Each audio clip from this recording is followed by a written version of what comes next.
Judges 18.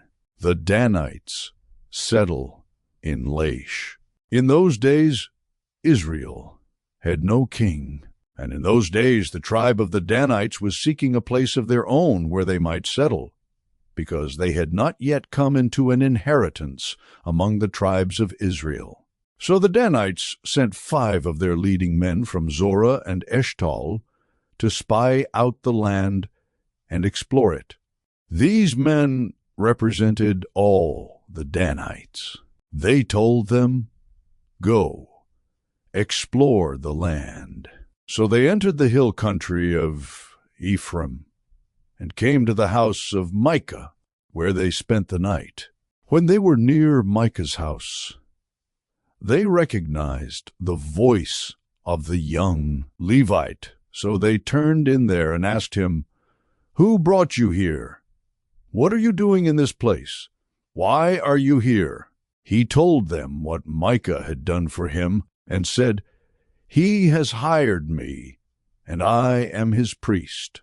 Then they said to him, "Please inquire of God to learn whether our journey will be successful." The priest answered them, "Go in peace.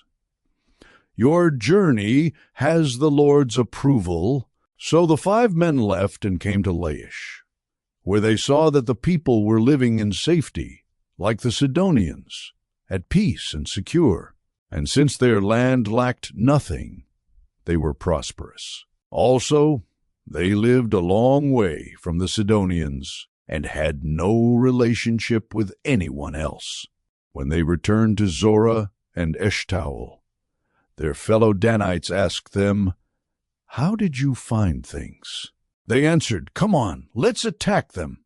We have seen the land, and it is very good. Aren't you going to do something? Don't hesitate to go there and take it over. When you get there, you will find an unsuspecting people and a spacious land that God has put into your hands, a land that lacks nothing whatever." Then 600 men of the Danites, armed for battle, set out from Zorah and Eshtaol. On their way, they set up camp near Kiriath Jearim in Judah. This is why the place west of Kiriath Jearim is called Mahane Dan to this day. From there they went on to the hill country of Ephraim and came to Micah's house. Then the 5 men who had spied out the land of Laish said to their fellow Danites, "Do you know that one of these houses has an ephod, some household gods, and an image overlaid with silver? Now you know what to do." So they turned in there and went to the house of the young Levite at Micah's place and greeted him. The 600 Danites, armed for battle, stood at the entrance of the gate. The 5 men who had spied out the land went inside and took the idol, the ephod and the household gods, while the priest and the 600 armed men stood at the entrance of the gate. When the 5 men went into Micah's house and took the idol, the ephod, the household gods, the priest said to them, "What are you doing?" They answered him, "Be quiet, don't say a word. Come with us and be our father and priest. Isn't it better that you serve a tribe and clan in Israel as priest, rather than just one man's household?" The priest was very pleased. He took the ephod, the household gods, and the idol, and went along with the people. Putting their little children, their livestock, and their possessions in front of them, they turned away and left. When they had gone some distance from Micah's house, the men who lived near Micah were called together and overtook the Danites. As they shouted after them, the Danites turned and said to Micah, "What's the matter with you that you called out your men to fight?" He replied, "You took the gods I made, and my priest, and went away. What else do I have? How can you ask, 'What's the matter with you?'"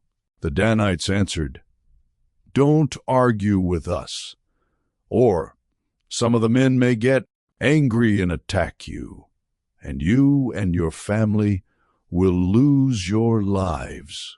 So the Danites went their way, and Micah, seeing that they were too strong for him, turned around and went back home. Then they took what Micah had made, and his priest, and went on to Laish, against a people at peace and secure. They attacked them with the sword, and burned down their city. There was no one to rescue them, because they lived a long way from Sidon, and had no relationship with anyone else. The city was in a valley near Beth-rehob. The Danites rebuilt the city and settled there. They named it Dan, after their ancestor Dan, who was born to Israel, though the city used to be called Laish. There the Danites set up for themselves the idol, and Jonathan son of Gershom, the son of Moses, and his sons were priests for the tribe of Dan until the time of the captivity of the land. They continued to use the idol Micah had made. All the time the house of God was in Shiloh.